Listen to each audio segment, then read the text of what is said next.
ہمارے ہاں ہمارے کلچر میں تدفین کے وقت کچھ ایسی چیزیں دیکھنے کو ملتی ہیں جو بڑی عجیب و غریب چیزیں، جیسے سبز چادر بچھا دینا قبر میں، یا کلمہ لکھا ہوتا ہے وہ پورا رول کر کے مردے پہ، وہ بھی سبز رنگ کا ہوتا ہے وہ. پھر جو مردے کو دفناتے ہی سورہ یاسین پڑھی جاتی ہے یا سورہ ملک پڑھی جاتی ہے، وہ یہ سوچ کے کہ قبر کے عذاب سے سورہ ملک جو ہے وہ بچاتی.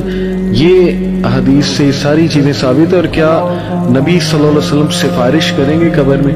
یہ بھی ایک کانسیپٹ پایا جاتا ہے، بلکہ دعا ہوتی ہے باقاعدہ کہ ان کو نبی صلی اللہ علیہ وسلم کی سفارش قبر میں بھی عطا فرمائے. بلکہ یہاں تک ہے کہ عبد القادر جیلانی بھی آتے ہیں. استغفر اللہ. تو یہ اس طرح کی باتیں شیخ یہ کہاں سے آ گئی؟ نبی کریم صلی اللہ علیہ وسلم نے تو قبروں کو بلند کرنے سے بھی منع فرمایا، اور آپ نے حضرت علی رضی اللہ تعالیٰ عنہ کو حکم دیا تھا کہ جو قبریں بھی زمین سے اوپر بلند ہیں ان کو برابر کر. صحیح. لیکن اتنا صرف اس کو بلند کیا جا سکتا ہے کہ جو قبر کی اپنی مٹی ہے، یعنی جو اس میں سے نکلی ہے وہ مٹی اس کے اوپر ڈال دی جائے. اس کے علاوہ اس کے اوپر مٹی ڈال کے اس کو بلند کرنا بھی جب جائز نہیں ہے تو پھر آپ اس کے اوپر اس کو چونے گچ بنائیں، پھر اس کو بڑا کریں، پھر اس کے اوپر چادریں ڈالیں. اور چادروں کی ضرورت تو ہے زندہ انسانوں، اور آپ قبروں کے اوپر ڈالتے ہیں. پھر اس کے اوپر آیات لکھ کے جو آپ نے کہا یہ تو بے حرمتی ہے قرآنی آیات کی، اب ان کو نیچے ڈال دیتے ہیں.